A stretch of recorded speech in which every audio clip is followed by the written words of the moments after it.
आप सुन रहे हैं समाचार एजेंसी ऑफ इंडिया की साई न्यूज में ऑडियो बुलेटिन। नमस्कार, ये समाचार एजेंसी ऑफ इंडिया है। अब आप साई न्यूज की समाचार श्रृंखला में मंगलवार 15 मार्च 2022 का राष्ट्रीय ऑडियो बुलेटिन सुनिए। देश की राष्ट्रीय राजधानी में दिल्ली में सामान छीनने जैसी घटना आम हो गई है। अभी तक इसका जनता इन बदमाशों का शिकार होती रही है, लेकिन अब बदमाशों की चपेट में नेता मंत्री भी आ गए हैं। दरअसल सोमवार की शाम को जब भाजपा के वरिष्ठ नेता और पूर्व मंत्री विजय गोयल दरियागंज की ओर से आ रहे थे तो उत्तरी दिल्ली के कोतवाली इलाके में उनका फोन एक बदमाश ने छीन लिया। प्राप्त जानकारी के अनुसार बीजेपी नेता और पूर्व मंत्री विजय गोयल सोमवार की शाम में दरियागंज से लाल किले की ओर जा रहे थे। इसी दौरान उनकी कार एक ट्रैफिक सिग्नल पर रुकी हुई थी और वह किसी से फोन पर बात कर रहे थे। तभी एक बदमाश पैदल पीछे से आया और उनका फोन छीनकर फरार हो गया। 5 राज्यों में कांग्रेस पार्टी की करारी हार के बाद कांग्रेस के वरिष्ठ नेता और पूर्व केंद्रीय मंत्री कपिल सिब्बल ने कांग्रेस और गांधी परिवार पर सीधा हमला बोला है।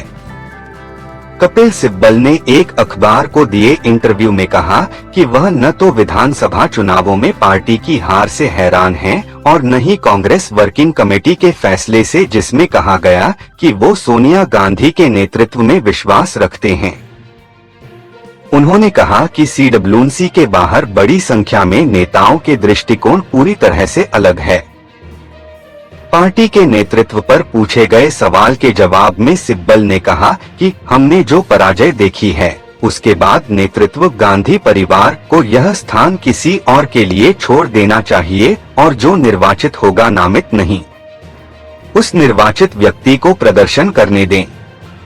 कपिल सिब्बल ने आगे कहा कि सीडब्ल्यूसी के बाहर एक कांग्रेस है, यदि आप चाहें तो उनके विचारों को सुनें। हमारे जैसे बहुत से नेता जो सीडब्ल्यूसी में नहीं हैं, लेकिन कांग्रेस से अलग तरह का दृष्टिकोण रखते हैं। क्या इससे हमें कोई फर्क नहीं पड़ता क्योंकि हम सीडब्ल्यूसी में नहीं हैं? उनके अनुसार सीडब्ल्यूसी पूरे भारत में कांग्रेस पार्टी का प्रतिनिधित्व करती है। मुझे नहीं लगता कि यह सही है। 5 राज्यों में चुनावी हार के बाद पहली बार कांग्रेस की ओर बड़ा कदम उठाया गया है।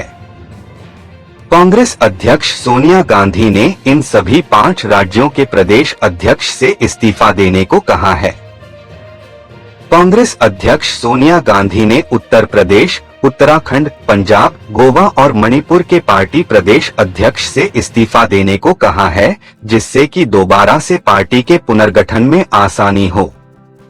कांग्रेस प्रवक्ता रणदीप सुरजेवाला ने इसकी जानकारी दी।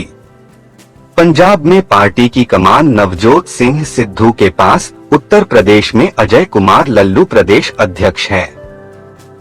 यह दोनों इस बार चुनाव भी हार गए हैं। उत्तराखंड में पार्टी की कमान गणेश गोदियाल के पास है, वहीं गोवा में गिरीश चोडनकर पीसीसी अध्यक्ष हैं। मणिपुर में नमेरक पैम लोकेन सिंह पार्टी की कमान राज्य में संभाले हैं। उत्तराखंड कांग्रेस प्रदेश अध्यक्ष गणेश गोदियाल ने पार्टी आलाकमान को अपना इस्तीफा भेज दिया है। ये समाचार एजेंसी ऑफ इंडिया है। आप सुन रहे हैं साई न्यूज की समाचार श्रृंखला में मंगलवार 15 मार्च 2022 का राष्ट्रीय ऑडियो बुलेटिन। केंद्रीय मंत्री हरदीप सिंह पुरी ने मंगलवार को विवेक अग्निहोत्री की फिल्म द कश्मीर फाइल्स की प्रशंसा की और कहा कि इस फिल्म को भारत की सिनेमा यात्रा में एक मील के पत्थर के तौर पर याद रखा जाएगा। फिल्मकार विवेक अग्निहोत्री की यह फिल्म 1990 के दशक में कश्मीर घाटी से पलायन करने वाले कश्मीरी पंडितों पर आधारित है। केंद्रीय आवासीय एवं शहरी मामलों के मंत्री ने कहा कि विवेक अग्निहोत्री ने फिल्म बनाने में कश्मीरी पंडितों के साथ पूरा न्याय किया है और इससे हमारे आधुनिक इतिहास का एक काला अध्याय खुल गया है। लोकसभा स्पीकर ओम बिरला ने मंगलवार को केंद्रीय मंत्री गिरिराज सिंह को अपने सहयोगी के जवाब में हस्तक्षेप करने के लिए फटकार लगाई। साथ ही कहा कि सदन में किसी सवाल और उसके पूरक सवाल का जवाब एक ही मंत्री को देना चाहिए। उन्होंने यह टिप्पणी तब की जब गिरिराज सिंह प्रश्नकाल के दौरान ग्रामीण विकास मंत्रालय के दूसरे पूरक प्रश्न का उत्तर देने के लिए खड़े हुए। इससे पहले साध्वी निरंजन ज्योति ने पहले प्रश्न का उत्तर दिया था। उन्होंने कहा, माननीय मंत्री, यह उचित नहीं है।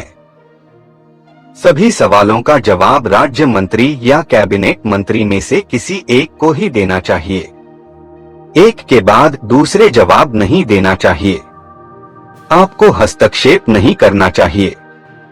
राज्य मंत्री निरंजन ज्योति को जवाब पूरा करने दें। इसके बाद गिरिराज सिंह को बैठना पड़ा और ग्रामीण विकास राज्य मंत्री ने शेष पूरक प्रश्नों का उत्तर दिया। दिल्ली हाई कोर्ट ने मंगलवार को जनता दल यूनाइटेड के पूर्व अध्यक्ष शरद यादव को तगड़ा झटका दिया है। हाई कोर्ट ने शरद यादव को दिल्ली में मिले सरकारी बंगले को 15 दिन के भीतर खाली करने का निर्देश दिया है। कोर्ट ने कहा कि शरद यादव को 2017 में राज्यसभा सांसद के रूप में अयोग्य घोषित कर दिया गया था, इसलिए बंगले पर कब्जा बनाए रखने का कोई औचित्य नहीं है। कार्यवाहक मुख्य न्यायाधीश विपिन सांघी और जस्टिस नवीन चावला की पीठ ने यादव को निर्देश दिया कि वह 7 तुगलक रोड स्थित बंगले को 15 दिनों के भीतर सरकार को सौंप दें और कहा कि उन्हें राज्यसभा सांसद के रूप में अयोग्य घोषित किए 4 साल से अधिक समय बीत चुका है। ये समाचार एजेंसी ऑफ इंडिया है।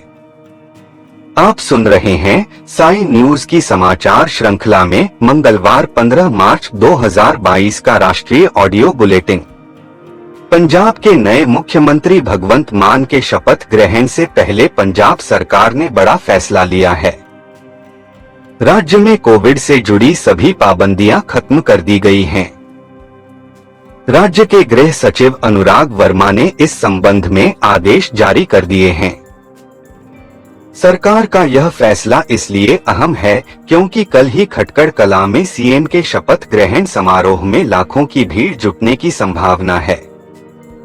ऐसे में वहां कोविड से जुड़ी शारीरिक दूरी और मास्क को लेकर आलोचना हो सकती थी। अगर आप किराए के मकान में रहते हैं या आपने अपना मकान किराए पर दिया है तो यह खबर आपके बेहद काम की है। सुप्रीम कोर्ट ने कहा है कि अगर किराएदार किसी मजबूरी के चलते किराया नहीं चुका पाता तो इसे क्राइम नहीं माना जा सकता। इसके लिए आईपीसी में कोई सजा मुकर्रर नहीं है, लिहाजा उसके खिलाफ आईपीसी के तहत केस भी दर्ज नहीं किया जा सकता। सुप्रीम कोर्ट ने यह टिप्पणी एक मकान मालिक की तरफ से किराएदार के खिलाफ किए गए केस की सुनवाई करते हुए की। आप सुन रहे थे समाचार एजेंसी ऑफ इंडिया की साई न्यूज में मंगलवार 15 मार्च 2022 का राष्ट्रीय ऑडियो बुलेटिन। बुधवार 16 मार्च 2022 को एक बार फिर हम ऑडियो बुलेटिन लेकर हाजिर होंगे। साथ ही आपको बता दें कि समाचार एजेंसी ऑफ इंडिया की लाइव स्ट्रीमिंग आरंभ हो गई है। आप समाचार एजेंसी ऑफ इंडिया की वेबसाइट अथवा चैनल पर जाकर इसे 24 घंटे देख सकते हैं। इसके साथ ही साई न्यूज में ज्वलंत विषयों पर लिमटी की लालटेन रोजाना रात को प्राइम टाइम में 8 बजे देखना न भूलें। यदि आपको ये ऑडियो बुलेटिन पसंद आ रहे हो तो आप इन्हें लाइक, शेयर और सब्सक्राइब जरूर करें। अभी आपसे अनुमति लेते हैं। जय हिंद।